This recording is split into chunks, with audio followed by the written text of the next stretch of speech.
আমরা আজ আপনাদের দেখাবো বরবটি বাগানের দৃশ্য। দেখেন বরবটি বাগান কিভাবে সুন্দর করে ফল ধরে।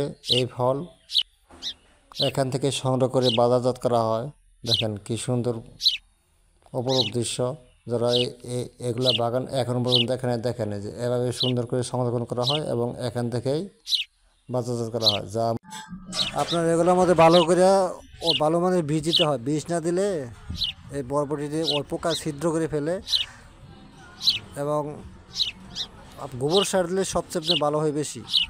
আপনি গোবর সার, টিএসপি সার, গোবর সার এবং ওই যে এই সিস্টেম মাছা করতে হলে আপনার করতে হয়, বাঁশ বাঁশ কেটে এই সিস্টেম মাছা করতে হয়।